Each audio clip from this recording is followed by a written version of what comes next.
The Loyalist feud is over and the LVF is standing down.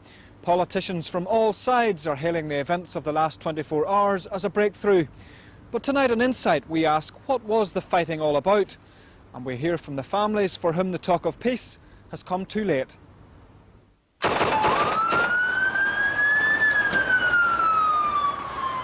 One night in July, two young men shot and left for dead. Both innocent victims of the latest bloody fallout among Loyalists. He doesn't like to open his eyes in the morning, because then when he does and realises he's still blind, it's not a dream. He'll be low most of the time, because I think he's starting to realise that maybe he is going to be blind for some time. Gravel, he's been on his own, doing his own thing. He's so independent, you know, dependent on somebody even to tell him what colour his socks are. Just tries, you know, does his top match his bottom, you know, just be simple things he's going to need help with, or even to read letters, you know. His whole life's been just turned upside down, and I think it's going to take a long, long time for him to adapt and come to terms with it. Life was just starting to come together for Craig. He was just starting to grow up and become a young man. He just never got the chance to get there.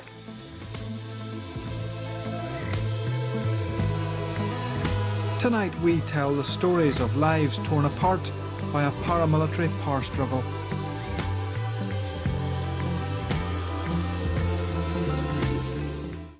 On the 1st of July this year, the long-running feud between the UVF and the LVF reignited on the streets of Belfast.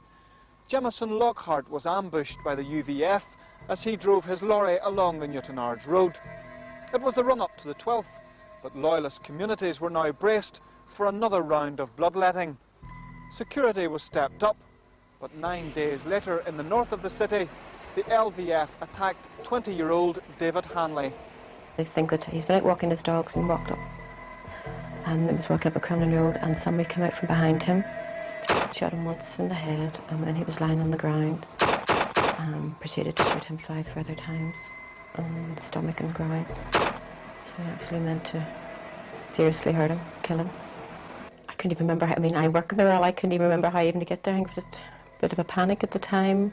Straight into A&E, and they didn't even know, he hadn't been named. He was still, I said, my son's been shot, and I said, how do you know? I got a phone call. And this is, well, he's unidentified. There has been someone in shot. I just went total blank. They asked me to, he would have some tattoos on his arms. I couldn't even think of what they were and what he'd been wearing, but we just described what he'd been wearing that evening when we'd left him, you know, his football top and his tracksuit bottoms. And they went away and come back and said, yes, it was him, from the clothes he'd been wearing. David stayed in surgery all night as doctors fought to save him. There was nothing the family could do but wait. I think a little knowledge is quite dangerous. I mean, I just knew in my heart of hearts this was serious. Well, I was trying to play it down for the rest of the family. You know, they were saying, the longer the better. And I'm going, well, really, it's not. But I say I wouldn't relive that night again for anything or anyone. We just kept, every time they came in, we kept expecting to be told that he had died. A couple of hours after David was shot, and just a few streets away, the UVF hit back. Their victim, 20-year-old Craig McCausland, was at home asleep with his partner Kathy and her 2 children aged 6 and 9. Kathy woke first when the door started getting hammered, and she took her a couple of minutes to waken Craig. He was in a deep sleep. And when he did get up, he went to the top of the stairs and turned to go down to see who was coming in, who was at the door. And that's when they shot him. And they turned up the stairs when he was coming down to see who it was. And some of the bullets that they fired randomly, and some of the bullets went into the children's bedroom. Kathy had thrown herself on top of the 2 children when the gunfire started. This time the terrorists made sure that their victim wasn't going to survive. After they shot him, they went outside, and the driver of the getaway vehicle got out of the car and asked them had they done him right. Then the 3 gunmen proceeded to go in and shoot Craig again. approximately another 4 times. I got a phone call to say that Craig had been shot and was in the hospital. And when I got there, our whole family was there, brothers and sisters. Kathy was there.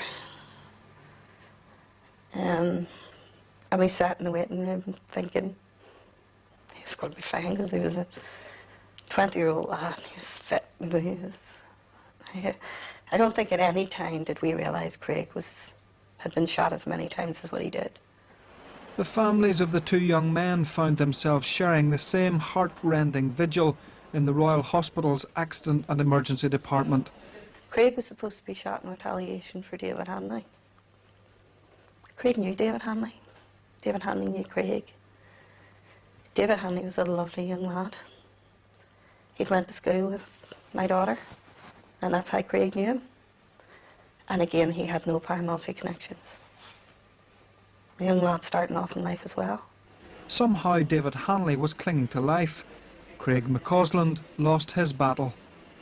We weren't told he was going to survive for several days afterwards, because even when he went to intensive care unit, they didn't expect him to survive.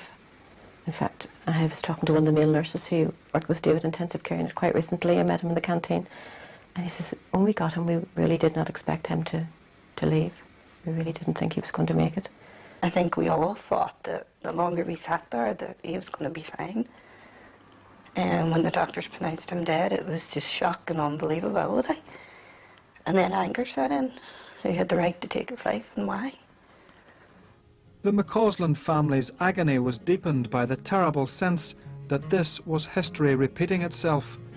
Craig's mother, Lorraine, was battered to death at a loyalist drinking den by a gang of UDA men in 1987. Her body was dumped on waste ground. Lorraine was unrecognisable. They had beaten her that bad. And I think that was one of the things for my mum, that she never was able to see her daughter in the coffin. That's how brutal her murder was. The thing with Craig was he grew up with a fear of fights because of his mother. If someone had confronted him in any way, Craig would have run. And you couldn't have caught him. There was no way of catching him. I grew up with him and his questions about his own mother's murder. He didn't understand what had happened or why nothing was ever done about it. The parallels didn't end there. Craig was just 2 when his mother was killed, and he had a son of the same age, Dean. He doesn't really know, you know. He talks on the phone, he thinks he's talking to his daddy. He looks at pictures and he speaks about it, you know, he calls his daddy, but Dean's still too young, really, to know. Craig always loved just being one of the lads until his own son was born.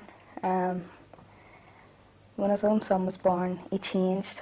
I suppose it was responsibility, but for him it was something of his own, something that was his. Because he grew up with no parents, he didn't feel that he had his own family. No one was ever charged with Lorraine McCausland's murder, and the family didn't go public to demand action. Instead, they concentrated on bringing up Craig and his brother. At the time, the police told us that Lorraine was in the wrong place at the wrong time. And one of the detectives in this case actually made a comment very similar like that in the beginning. You know, just wrong place at the wrong time for Craig. But we're not prepared to sit back this time. We will use every means at our disposal to bring these people to justice. David Hanley and Craig McCausland were victims of a deadly rivalry that has been simmering since the LVF broke away from the UVF in 1996. Billy Wright's group opposed the Loyalist ceasefire and the Good Friday Agreement. In 1998, the LVF called its own truce. But 2 years later, the murder of UVF man Richard Jemison in Portadown signalled the start of bloody infighting that has continued on and off until today. To date, it's claimed 10 lives. Last year, LVF commander Brian Stewart was gunned down during an upsurge in East Belfast. Another truce was called, but it unravelled over the winter months. At the start of this year, the UVF began a process of talking to its members about the way ahead. They were primarily concerned with plotting a response to any major moves that the IRA might make, but the word that came back was that nothing could be done while the LVF was still in business. So the decision was taken to try to wipe out the LVF once and for all.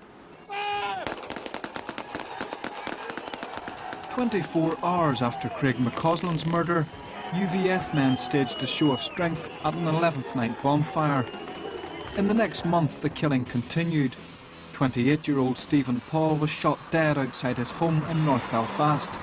Then Michael Green was gunned down as he arrived for work in Sandy Row. At the end of July, hundreds of UVF men occupied the Garnerville estate in East Belfast, an area they saw as an LVF power base. Since then, 17 families have fled the area, some leaving Northern Ireland altogether. The International Monitoring Commission noted a number of explanations for the fighting: history, personalities, drugs, treachery, power and greed. On the night of the 10th of July, the casualties certainly weren't paramilitary players. Police have confirmed that Craig McCausland wasn't a member of the LVF. His family believes a personal fallout with a UVF commander on the Shankill sealed his fate. He got himself into some pretty criminality, you know, and paramilitaries had threatened him. And they did kneecap him at one time, flesh wound to his arm. And at the time, the family, in a way, I suppose, thought, well, maybe that would be enough to make Craig change. But then a certain commander offered Craig the opportunity to join the UVF and walk away, and whatever he'd done would be forgot about. And Craig told him no. And Craig was then put off the Shankill because he stood up to this guy. Craig stayed away for 4 years. 2 weeks after returning, he was shot. His family believe the murder was ordered by the same UVF commander who tried to recruit him. Because Craig had stood up to him, because Craig hadn't done what he wanted as the commander, because that's what they ruled with, fear and intimidation in their own community. And it's fear and intimidation in kids from the age of 12, 13, 14, 15. David Hanley may have survived, but his life will never be the same. He suffered severe stomach injuries, can't walk, and the bullet to his head blinded him. He allowed us to film him, but is too ill to be interviewed. When he was in the intensive care unit, his eyes were so badly swollen. I mean, his eyes were right down to here, his eye, you know. And looking at him, my goodness, there's no way those eyes aren't damaged. Because his eyes were such a mess. I know they look normal now, but then they were so badly swollen, so badly, and you know, they were all bloody and pussy, and I'm going, yeah, there's definitely damage to the eyes. David regained consciousness in the intensive care unit on his 21st birthday. They let Katie come in as his younger sister with cards, and we all had balloons and banners, and I think my brother and his wife were in the room because he was never left at any time. There was some member of family, you know, sitting with him, and the rest of the family, then we were all down the canteen having, probably about a lunch or a cup of coffee. I can remember vividly, he came running down into the canteen, and he says he's awake. He's speaking. He was trying to pull, you know, the tubes out. So we can't, of course, I ran up, and the nurses were going to try and, you know, try him without the machine, because obviously he's awake enough, he's pulling, so let's go away for half an hour, we'll try him off the ventilator and see how he copes. And he managed really well, and that was a good day. Their joy was short-lived. David had opened his eyes again, only to discover that he was blind. At the very start, the first week or so, we didn't even think about the blindness, because we didn't know whether he was going to survive or not. And we weren't aware what level of brain damage he was going to have. And we realised then it wouldn't be as severe as we initially were led to believe, or initially thought.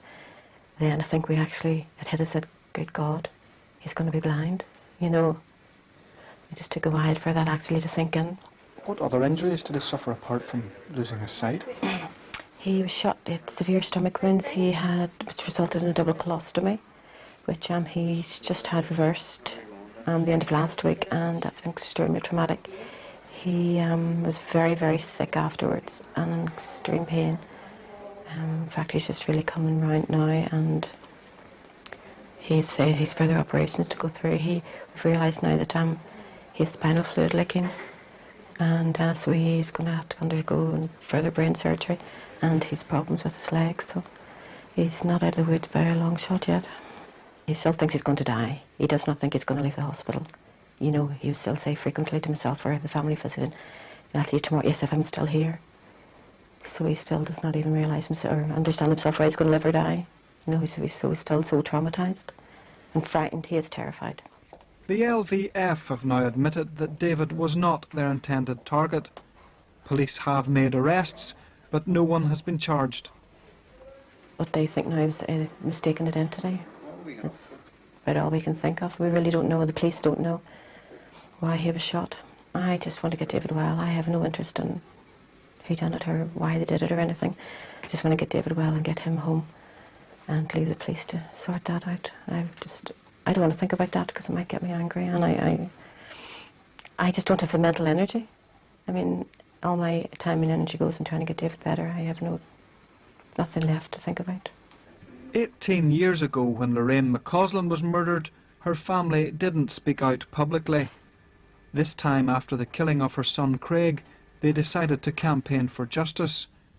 They've set up a website and have been lobbying politicians across the divide. The family doesn't just want Craig's killers caught, they want the paramilitaries shut down for good. From Craig's being murdered, the support that we've had and the help from local people, normal working class people, who are so disgusted, who are trying to bring up young kids in the Shankill area, and they're watching their children being destroyed by these so-called commanders. And they're getting young kids to join this so-called organisation. And really all they're doing is bringing them in to do things that they want them to do. This is, the LVF and the UVF feud is not about loyalty to the Protestant community. It's about who's controlling which area with drugs. I think people are getting their eyes opened, but at the same time, getting their eyes open and standing up to these people is two different things. They need to come together as a community and stand up to these people to get them off their backs. Again, no one has been charged. The family has to face the suspects in the street. Everybody knows who it was that killed Craig, but the police do have to have evidence. And I'd rather it took a year where they have the evidence to convict them for murder, just for brutal murder, not a terrorist murder, brutal cold-blooded murder, and get them put away for a long, long time. Because it's not just, we can never bring Craig back, but if these people are taken off the streets, a lot of kids are going to be able to grow up free of them. The murder of Michael Green in mid-August was the UVF's 5th in 15 months, but then their onslaught relented. Go-betweens moved in to try and finally resolve the feud. The stakes were high. Pressure was mounting on loyalists to match the IRA by disarming and disbanding. Ironically, the LVF had been prepared to stand down at Christmas last year, but now they were determined not to be seen to be surrendering to the UVF. As for the families of their victims, they had little time for the point scoring. There's still that small element to think they are the People's Army. But 90% of people, they see them, they're driving about in cars and Mercedes and fancy houses, or away on holidays, away all weekends, and they've never worked. They're living off the backs of their own people. We wouldn't want anyone else to be suffering the way we're suffering or the way Craig's family's suffering. And if it means that they end it, well, I really wouldn't want anyone else to be going through. I know David's alive, but he's in living hell at the minute, and I really wouldn't want anyone else to be going through what we're going through, so I would love them to sort out their problems, put their guns away. Yeah, if anyone else ends up in David's state, or even worse, in young Craig's, or what happened to him. Valerie now spends her time shuttling between home and David's bedside. They're hoping that pioneering research might one day offer him the chance to see again. In the short term, they're struggling to find him a suitable place to live. There are no residential rehabilitation centres for the blind in the United Kingdom. There are a lot for people with brain trauma, but they cannot accommodate David because of his blindness. So it has been extremely difficult trying to find somewhere, because he still needs 24-hour supervision. A lot of the centres could accommodate him and the blindness, but could not accommodate him needing so much care. And we're hoping that if he goes to get some rehabilitation and then comes home with me for a year or two, hopefully just till he gets his independence back, and then get him a place on his own close by that we can still offer him the support he will need.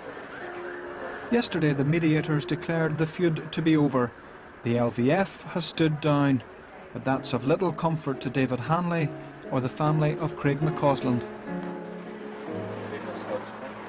I mean, people assume, yes, this wee fella shot. If they were to have witnessed what that wee fella has been through these past 3.5 months, he has been to hell and back, and has still a lot more to cope with. It's how you explain to Dean when Dean's 18, 19. Your grandmother and your father were both killed by Lionist paramilitaries. We're looking for support from the ordinary people. People have to stand up, because it might be their sons or their grandsons or their brothers next. If Craig can be a target for the reason that we believe he was made a target, anybody can be a target. His life has been destroyed, and he has suffered unimaginable pain and trauma, and it makes me angry to realise that somebody could do that and go home and sleep in the bed at night. They mustn't have any consciences at all. They really mustn't. I'd like them to come and see what they've done, the damage they've done.